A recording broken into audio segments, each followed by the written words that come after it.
اللہ کی قدرت سے فائدہ اٹھانے کے لیے سب سے زیادہ یقینی جو راستہ ہے وہ دین ہے. جب دین ہوگا تو اللہ تعالیٰ کی قدرت نفع پہنچانے پر آ جائے گی. آگ ہو، پانی ہو، ہوا ہو، کچھ ہو، جتنے قصے نبیوں کے ہیں. مولانا الیاس صاحب رحمۃ اللہ علیہ فرماتے تھے کہ ایمان میں یہ تاثیر ہے کہ اسباب کی خاصیت کو بدل دے. ایمان میں یہ تاثیر ہے کہ اسباب کی خاصیت کو بدل دے.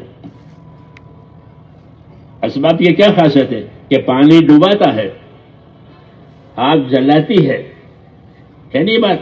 ہاں، اسے کوئی انکار نہیں کہ یہ خاصیت اللہ نے رکھی ہے کہ پانی میں آدمی ڈوب جائے گا اور آگ کیا آگ جلا دے گی. جی ہاں، لیکن اللہ چاہے تو اسباب کی خاصیت بدل جائے گی، پانی نہیں ڈبائے گا. جیسے موسیٰ علیہ السلام کو اور ان کی قوم کو پانی نے نہیں ڈبایا. وہ ہزاروں تھے، ایک دکے نہیں کہ وہ ہزاروں تھے. وہ بڑا سمندر ہے، بڑا سمندر، لیکن پانی نے ان کو نہیں ڈبایا. کہ پانی کی خاصیت بدل گئی، کیا پانی نہیں ڈبائے گا. اور جب فرعون کی فوج آئی وہ ڈوب گئی تو طاقت والوں کو ڈبایا، کمزوروں کو بچایا. طاقت والا تو وہی تھا، تو وہ ہلاک ہو گیا، پانی میں ڈوب گیا. موسیٰ علیہ السلام کی قوم وہ صحیح سلامت نکل گئی.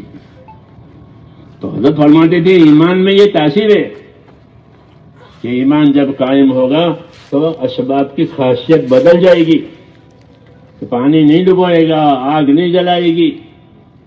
ہاں، کیونکہ سب تاثیریں اللہ کے قبضے میں ہیں. آگ کا جلانا اللہ کی قدرت سے ہے، پانی کا ڈوبانا اللہ کی قدرت سے ہے. جی ہاں، زہر سے مارنا اللہ کی قدرت سے ہے. ایسے نہیں کہ زہر خود مار ڈالتا ہے. خالد بن ولید کے پاس دشمن کے 2 آدمی آئے. خالد اکثر میدانوں میں رہتے تھے. جی ہاں، تو 2 آدمی آئے، ان کے ہاتھ میں چھوٹی چھوٹی شیشیاں تھیں. بات چیت کر دی کیونکہ دعوت دیتے تھے، اس لیے کہ بات چیت کرنے آئے آپ سے. اگر بات چیت میں ہم نامراد ہو گئے، ناکام ہو گئے تو آپ کے ہاتھ نیچے نہیں رہیں گے، زہر کھا کے مر جائیں گے. یہ انہوں نے کہا کیونکہ وہ دعوت دیتے تھے اسلام کی. تو کیا اگر آپ سے مقابلہ ہوا اور مقابلے میں ہم ہار گئے تو آپ کے ہاتھ نیچے رہ کر زندہ رہنا پسند نہیں ہے، زہر کھا کے مر جائیں گے.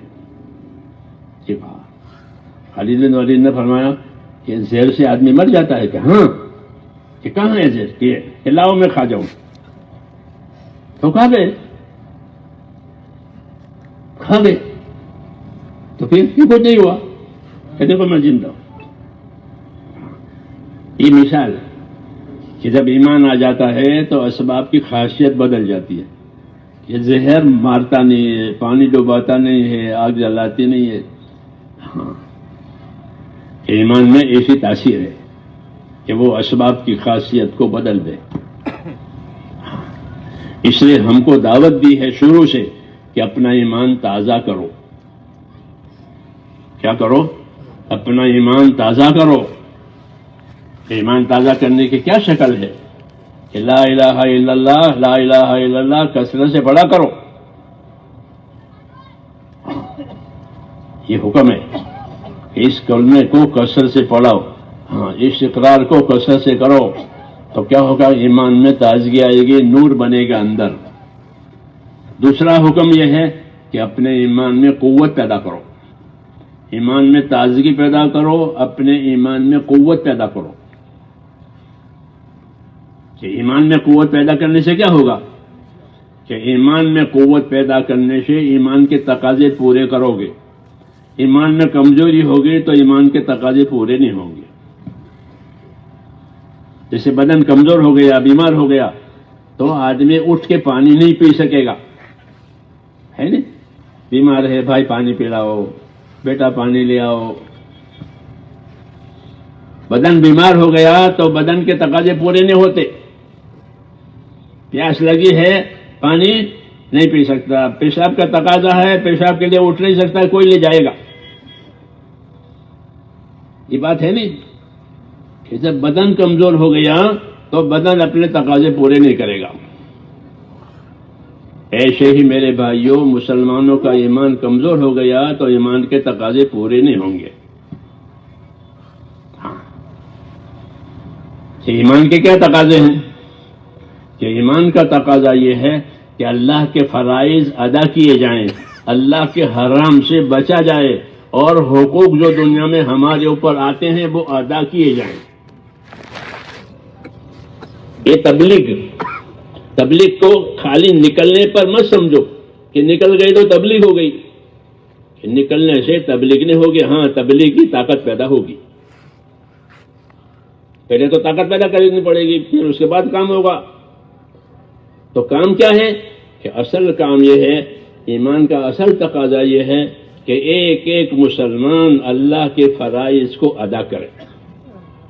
اللہ کے فرائض کتنے ہیں؟ کہ 5: کلمہ، نماز، روزہ، زکوٰۃ اور حج. اسی کے فضائل لکھے ہیں نا، اسی کے فضائل لکھے ہیں، کیونکہ یہی اسلام ہے. کلمہ، نماز، روزہ، زکوٰۃ اور یہی اسلام ہے. یہی زندگیوں میں لانا ہے 100% کو. ہاں یہ بنیاد ہے. تو ایمان کا ایمان تقاضا، ایمان میں قوت آئے گی تو یہ تقاضے پورے ہو جائیں گے کہ ایک ایک ایمان والا اپنے ایمان میں کامل ہوگا، اپنے ایمان کی قوت کے ساتھ رہے گا، اور ایمان کی قوت کی وجہ سے وہ اللہ کے فرائض کو ادا کرے گا. نماز کے وقت پر پڑھے گا، نماز سنت کے مطابق پڑھے گا. نماز کو کیسی پڑھنی ہے؟ سنت کے مطابق یا سہولت کے مطابق. کہ جیسے سہولت ویسے پڑھ لو، کرسی پر بیٹھنے کی ضرورت تبھی کرسی پر بیٹھ کے پڑھ لو، کہ نہ جیسی سنت طریقہ ہے ویسی پڑھو. تو ایمان میں تقاضے آئیں گے تو ایمان کے تقاضوں کی وجہ سے اللہ کے فرائض ادا ہوں گے. نماز پڑھے گا اور نماز صحیح پڑھے گا. سمجھ میں آئی نا بات؟ نماز کیسی پڑھنی ہے؟ صحیح پڑھنی ہے. نماز کے علم و ذکر کے ساتھ ہوتی ہے. ایک علم و ذکر میں نمبر ہے نا آپ کے یہاں، علم و ذکر کا نمبر کون سا نمبر ہے؟ تیسرا نمبر ہے. تیسرا نمبر ایسا ہے کہ زندگی کی ہر حالت کے ساتھ ہے، لیکن مسلمانوں نے اس کو ہر حالت سے الگ کر دیا ہے.